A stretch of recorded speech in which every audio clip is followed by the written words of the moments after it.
Is it all right, son? And she gives birth to Judah, and in one chapter, going backwards a few chapters, maybe I can get a high five from Bishop Brady because I miss him. I've been touching him all day yesterday. Something happened. Rachel found out that one of the three sons, Reuben, found something called mandrakes, equivalent to superstitious fertility drug. Rachel rather believed in drugs than God, in vitro. Oh, yeah. Instead of letting God do to her what he did to Leah, open your womb at your season. Oh, y'all quiet. So you want to force what's not yours to come to pass. And look at who you got to go to. Your ugly sister.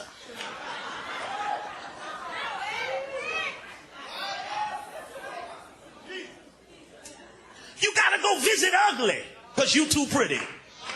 Oh, y'all. Miss Beautiful got to go to ugly to get something. Looking for, never saw it like that. Yeah, but you need to see it now.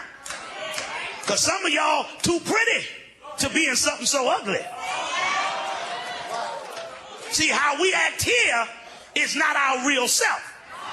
Worship is a good cover-up for everybody. It's what you face when you go home.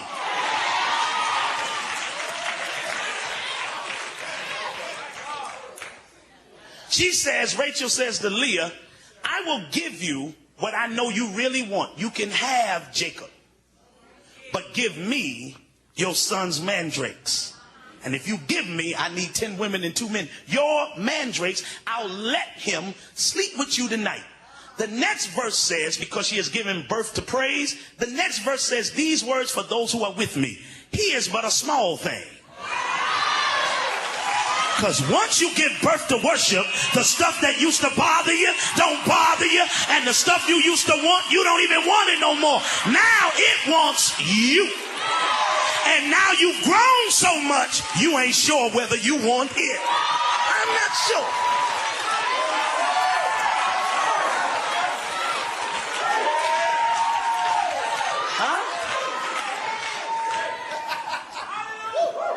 She wrote, he is but a small thing. Now that could be a real insult if it was a man hearing it from my perspective, but you think you've been the bomb and gave a 3-4 chilling, and after all of that encounter, she then tells you after giving birth to praise that I have just recognized where I made my mistake. I should have praised him in the beginning. Oh, y'all, and then I wouldn't have these 3 others that remind me of you. Y'all ain't y'all.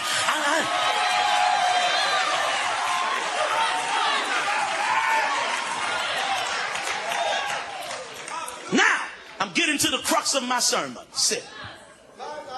Now that we've taken the long route to just get here. Just to get where we are now. I am going to dance several times. When she gives birth, close the book, to Judah, the Bible says in another chapter, because y'all have read it, but I need 3 folk to push me for 10 minutes, God closed up her womb.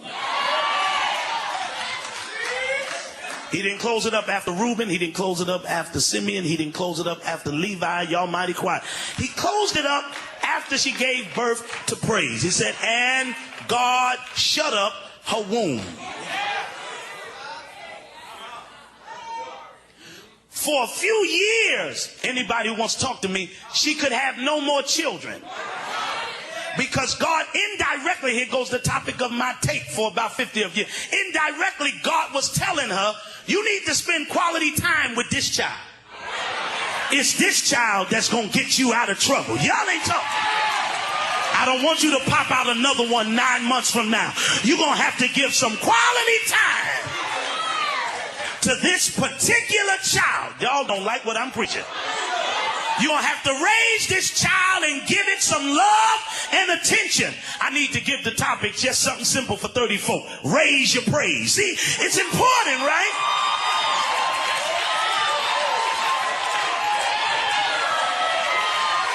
Because when you give birth to the praise, you're the parent of that particular praise, and you have to raise it until it's mature enough to take care of you.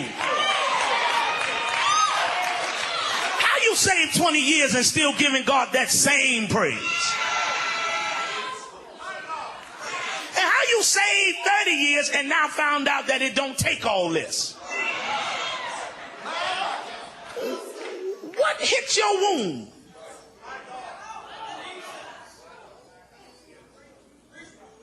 He tells, be careful, he tells her, when you give birth to this child, I want you to give this child all your attention. Why, Lord? Why, Lord? I can't get 3 people. Because this child is connected to my son. Hold on. Jesus didn't come through Benjamin. I wish I had Baptist. Jesus didn't come through Reuben, Simeon, Levi. Jesus is the Lion of the tribe. I can't, y'all too quiet to even know what I'm talking about. I'll stop when you say so. He's the Lion of the tribe of Judah. Watch Discovery.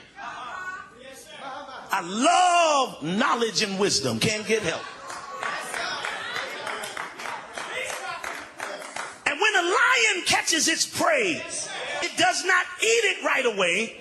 It sends out a sound throughout the wilderness. Wow, which means I caught what I went after. Oh, y'all don't hear me. And when you're from the tribe of praise, every time God gives you something, you don't enjoy it first. You go out and open your mouth and let everybody around you. So when the person near you sees you yelling, let them know after, I just got a house. Yelling. Because right now they're looking at you like, why are you screaming? Why are you yelling? Because I got just what I wanted.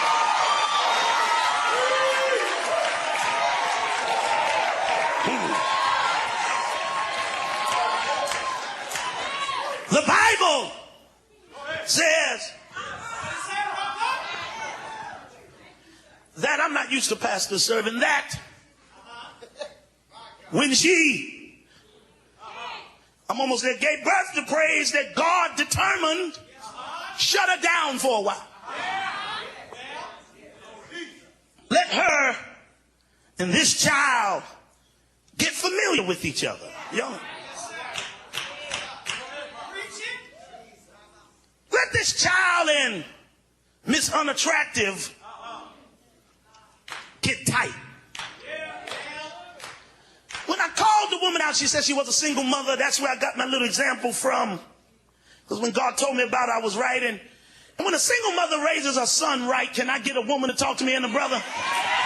If you raise that son right and he knows the effort you put through to raise him, his mind is saying, when I get grown, I'm going to buy my mama a house.